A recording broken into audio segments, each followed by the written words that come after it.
Welcome back to Everyday Economics, the podcast that helps you learn about the economic world happening around you every day. I'm your host, Chris Krug, Chief Executive Officer of the 501c3 nonprofit, nonpartisan Franklin News Foundation.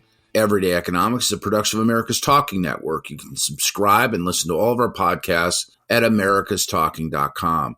To support Everyday Economics, please make a tax-deductible charitable contribution by clicking the link in the show description.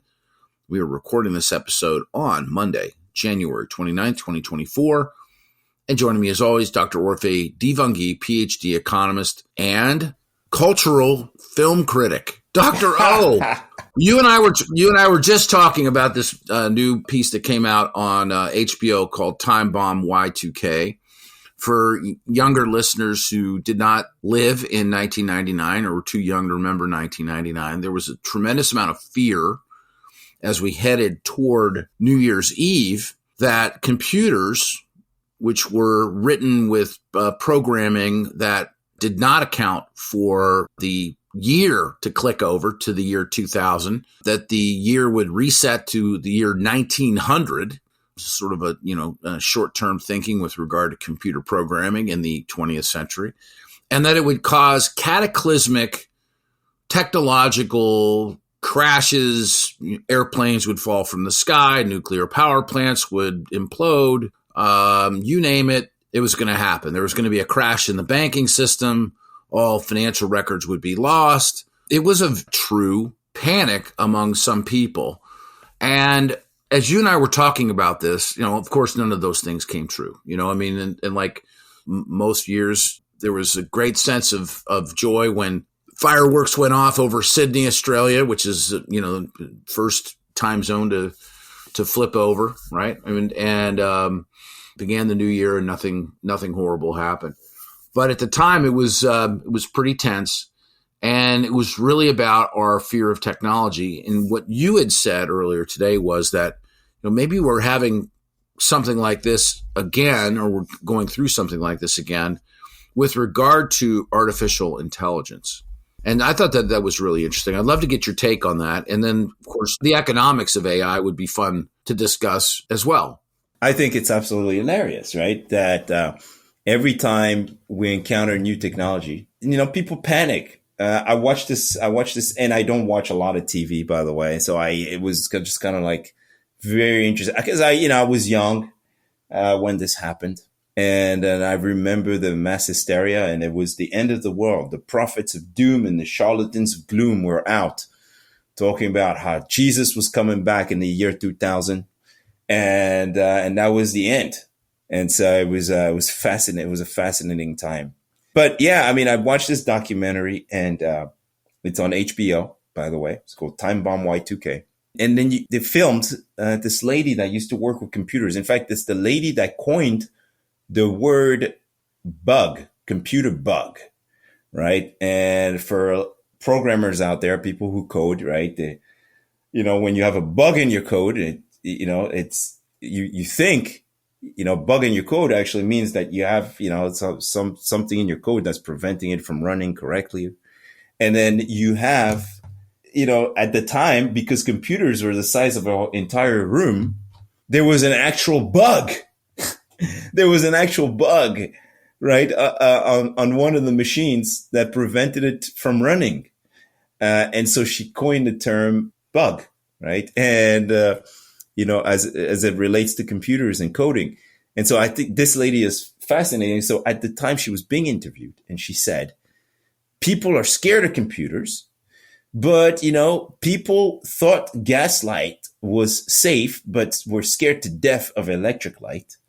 People were scared of telephones, right? And I just find it absolutely fascinating that every time there's been a major change, humans have reacted the way they have, which is by basically running for the hills.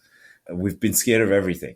And now we're seeing some of that again with AI, the language around AI for some people. Instead of being, hey, this is going to be productive, this is going to vastly improve our lives, it's shifted to, hey, this could cause the end. It will destroy humanity.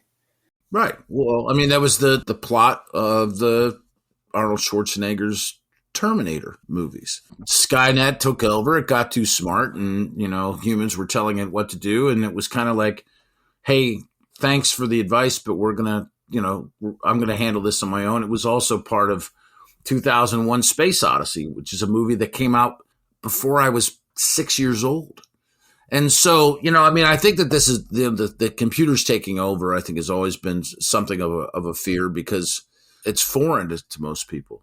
But, Y2K came and it went, and we spent billions and billions of dollars in the global economy to address a situation that had, it couldn't have been any more benign. It came and it went, and literally, I don't think I'm overstating here when I say that. Nothing happened. Nothing happened. That's right. And some people, the people that raised the alarm, and by the way, you see it in the documentary, made insane amount of money. Fortunes were made off this thing. The US government spent billions on preventing this crisis. The companies worldwide were spent billions on preventing this crisis. And a few people got rich, including some of the software engineers that had basically sounded the alarm, right? They were selling things on their websites, all kinds of gizmos to get you prepared for Y2K, right? And of course, when this all ended and nothing happened, they all came out and said, oh, it's because we warned you. And it's because you spent all those billions. And it's because you got ahead of it that nothing happened. And I think it's hilarious. And so you relate that to the, I wouldn't call it a minor panic, but there are people that are upset about AI, and there are people that are intimidated by AI, and there are people who are afraid of AI. Then again, there are school-aged kids that are using AI to do their homework. And certainly, other people out there in the world that utilize AI to create any number of different things. The industry that I'm in right now is wrestling with AI. There was a story from the fourth quarter of last year. It was embarrassing that Sports Illustrated had in some way commissioned the use of AI to generate stories for Sports Illustrated's.com site. And so, I don't know. It's a fascinating time to be live. But then again, I don't think in any era in where in which you might have lived, you could say the same thing. Things do seem to happen faster on the technological side, obviously now than they did before because of our computing power. But look at what we're able to do recording this podcast in just random places at any given time. The ability to get on our phones and do things, or on a Zoom call in minutes, and, productivity, the improvements in productivity. There's no doubt about it. You're in Seattle. I'm in suburban Chicago, and you and I sound as if we were sitting right next to each other, which makes absolutely. Yeah, I still find that to be somewhat fascinating. To some extent, I have a computer in my pocket. Yes, of course you do. It's unbelievable. With more computing power than NASA had available to it to send a man to the moon. Right, unbelievable. Pretty unbelievable. Neat. Any final thoughts on this? It's do you recommend the movie? How many stars out of 5 do you give it? I think we have to go the full Monty here. So. Listen, I highly recommend the movie. It will kind of change your perspective. Just history, and that's why, I think history should be taught in schools everywhere. It's important to look back to see where we come from, so we don't repeat the mistakes of the past. And that's how I'm going to end this one.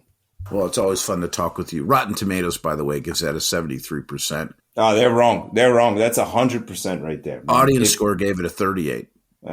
You see what I mean? We don't teach history enough, and people don't appreciate history.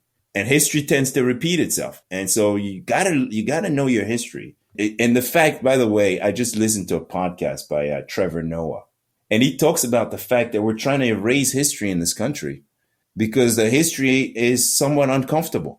I just think and he's right. Why are we trying to erase the history? Let's talk about the hard things so we don't repeat the mistakes of the past. I think that's really important. Always fun to get together with you. For Orphe Divounguy, this has been Chris Krug. Subscribe to Everyday Economics and dozens of other quality podcasts at americastalking.com. Learn from creative experts. At Skillshare, classes are taught by industry leaders excited to share their tools, techniques, and professional journeys with you. Follow the link in our show description to join Skillshare today and get 1 month free.